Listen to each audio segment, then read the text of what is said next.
கண்டிப்பாக நமது வாழ்க்கையில் அல்லாஹ் சில சோதனைகளை ஏற்படுத்துவான். அந்த சோதனைகள் வரும் பொழுது இதற்கு பிறகு நமக்கு வேற ஒரு வாய்ப்பு இல்லையோ, நமது வசந்தத்தின் வாயிலெல்லாம் மூடிவிட்டதோ என்று நினைக்கக்கூடிய சோதனைகளை எல்லாம் அல்லாஹ் தருவான். நாம் நேசிக்கக்கூடிய உறவுகளை எல்லாம் மரணிக்க வைப்பான். நாம் என்ன நினைக்கிறோம்?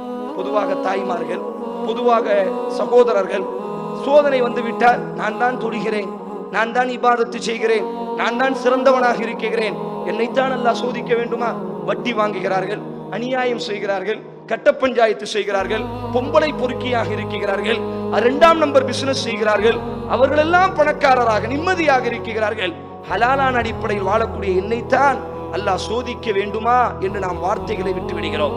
நபிகள் நாயகம் ஸல்லல்லாஹு அலைஹி வஸல்லம் கூறினார்கள், இதா ஹப்ப கௌமன், அல்லாஹ் ஒரு சமுதாயத்தை நேசிக்கிறான் என்று சொன்னால், அல்லாஹ் ஒரு தனிநபரை நேசிக்கிறான் என்று சொன்னால், இப்தலாகும், அல்லாஹ் அவர்களை சோதித்துக் கொண்டே இருப்பான். சலமா, அபு சலமா என்ற 2 தம்பதிகள். எந்த அளவுக்கு இந்த தம்பதிகள் தெரியுமா? மக்காவை சார்ந்தவர்கள். இந்த 2 நபர்களுமே கணவன் மனைவியாக வாழ்ந்து கொண்டிருக்கும் பொழுது நபிகள் நாயகம் ஸல்லல்லாஹு அலைஹி வஸல்லம் இஸ்லாத்தை பரப்புகிறார்கள். இந்த 2 நபர்களுமே ஒன்றாக இஸ்லாத்தில் இணைந்து கொள்கிறார்கள். 2 நபர்களுமே ஒன்றாக அபிசீனியாவிற்கு ஹிஜ்ரத் செய்தார்கள். 2 நபர்களுமே மக்காவிற்கு திருப்பி ஒன்றாக வந்தார்கள். இவருக்கு இவர்தான் உலகம், அவருக்கு இவர்தான் உலகம். இமாம் முஸ்லிம் பதிவு செய்கிறார். எப்படிப்பட்ட ஒரு வாழ்க்கைகள்! நாம் என்ன நினைக்கிறோம்? சில சோதனைகள் வரும் பொழுது வார்த்தைகளை விட்டு விடுகிறோம். சில சோதனைகளின் பொழுது அல்லாஹ்வை விட்டு நம்பிக்கை இழந்து விடுகிறோம். அல்லாஹ் குர்ஆனில் பதிவு செய்கிறார், ஃபலா தயஅஸ் மிர் ரஹ்மத்தில்லாஹ், அல்லாஹ்வின் கருணையில் நம்பிக்கை இழக்காதீர்கள். இன்னஹு லா யயஅஸ் மிர் ரஹ்மத்தில்லாஹ் இல்லல் கௌமுல் காஃபிரீன், இறை மறுப்பாளர்கள் மட்டும்தான், நாத்திகர்கள் மட்டும்தான் அல்லாஹ்வின் அன்பில் நம்பிக்கை இழப்பார்கள். அல்லாஹ் நம்மை கைவிட்டு விட்டான், அல்லாஹ் நமக்கு உதவி செய்ய மாட்டானா? நமது தாய் மரணித்து விட்டால், நமது குழந்தை மரணித்து விட்டது, நமது கணவர் மரணித்து விட்டார், இதற்கு பிறகு நமக்கு வாழ்க்கையே இல்லையா என்று நாம் யோசிக்கக்கூடிய பல தருணங்கள் நமது வாழ்க்கையில் வரலாம். காரணம், ஒரு முஃமினினுடைய வாழ்க்கை அல்லாஹ் சோதித்துக் கொண்டே இருப்பான். இமாம் முஸ்லிம் பதிவு செய்கிறார்கள், நபிகள் நாயகம் ஸல்லல்லாஹு அலைஹி வஸல்லம் சொன்னார்கள், ஒருவன் மூமினாக அவன் தன்னை இணைத்துக் கொண்டால் அவன் மரணிக்கக்கூடிய வரை அவனினுடைய உடம்பிலும் உயிரிலும் பொருளிலும் குடும்பத்திலும் அல்லாஹ் சோதித்துக் கொண்டே இருப்பான். யார் அந்த சோதனையை பின்பற்றி பொருந்திக் கொள்கிறார்களோ அவர்களுக்கு அல்லாஹ் சொர்க்கத்தை வாக்கு தருகிறான். எவன் அந்த சோதனையை விட்டும் தன்னை புறந்தள்ளி விடுகிறானோ, அந்த சோதனையின் பொழுது எவன் மனதளவில் தளர்ச்சி அடைந்து அல்லாஹ்வின் பக்கம் நம்பிக்கை இழந்து விடுகிறானோ, அல்லாஹ் இந்த உலகத்திலும் அவனை சோதனையால் பிடிப்பான், நாளைக்கு மறுமையிலும் அல்லாஹ் அவனை பிடிப்பான் என்பதாக நபிகள் நாயகம் ஸல்லல்லாஹு அலைஹி வஸல்லம் கூறினார்கள். உம்மு சலமா, அபு சலமா 2 நபர்களும் சிறந்த கணவன் மனைவிகள். 2 நபர்களும் ஒன்றாக இஸ்லாத்திற்குள் இணைந்தார்கள். 2 நபர்களும் ஒன்றாக ஹிஜ்ரத் செய்தார்கள் அபிசீனியாவிற்கு. பிறகு 2 நபர்களும் ஒன்றாக மக்காவுக்கு வந்தார்கள். இப்படி வந்து கொண்டிருக்கக்கூடிய நேரத்தில் தான் அல்லாஹ் மதீனாவிற்கு ஹிஜ்ரத் செய்ய வேண்டும் என்ற வஹீயை அல்லாஹ் இறக்கி விடுவான். இந்த 2 நபர்களுக்கும் அப்பொழுதுதான் குழந்தை பிறந்திருக்கிறது. 40 ஹதீஸில் வரும் 40 நாட்கள் கூட முடிவடைந்திருக்காது. அந்த குழந்தையையும் சுமந்து கொண்டு அபூ சலமாவும் உம்மு சலமாவும் இந்த மக்காவை விட்டு வெளியேறலாம் என்பதாக வெளியேறுவார்கள். அந்த நேரத்தில் இந்த உம்மு சலமாவினுடைய குடும்பத்தார்கள் எல்லாம் அபூ சலமாவையும் உம்மு சலமாவையும் பிடித்துக் கொள்வார்கள்.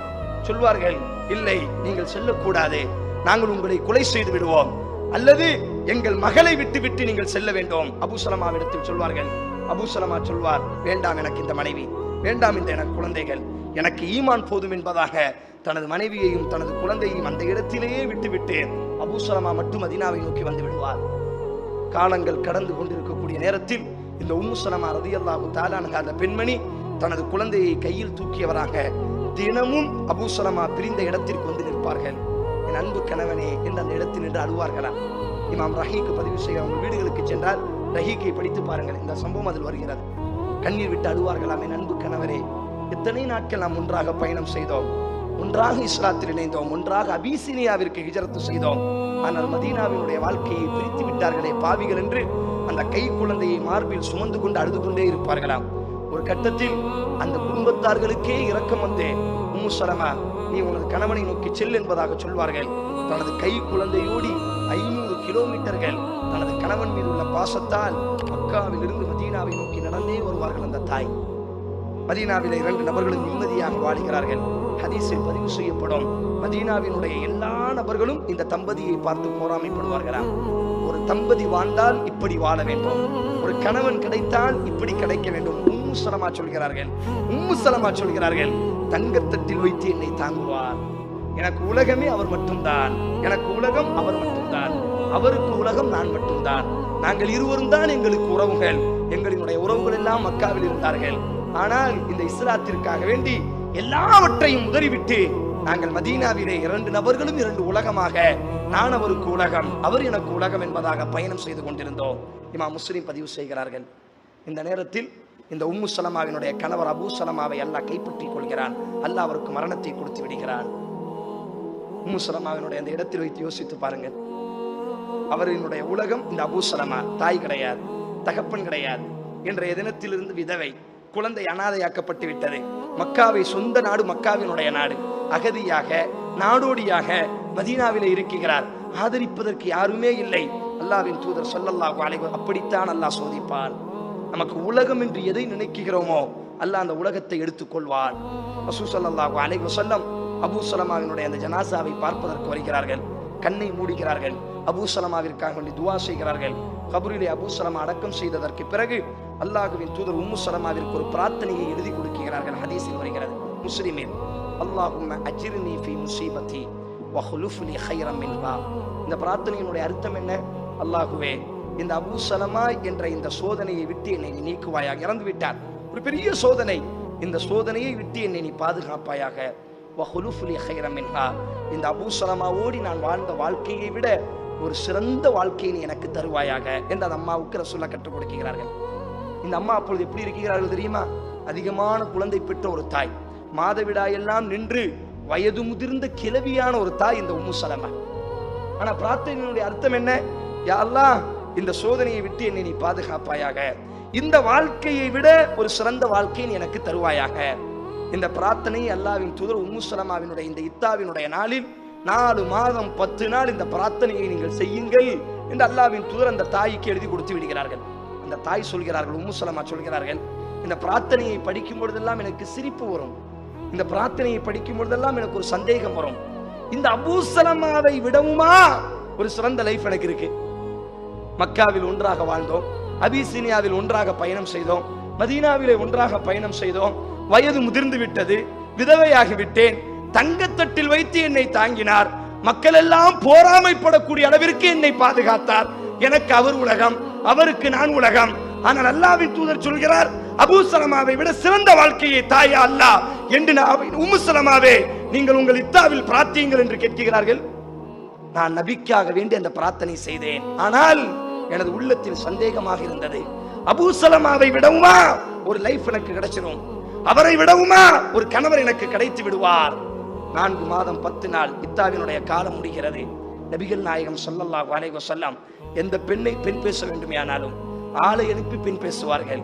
அல்லாஹ்வின் தூதர் உம்மு சலமாவினுடைய வீட்டை தட்டுகிறார்கள்.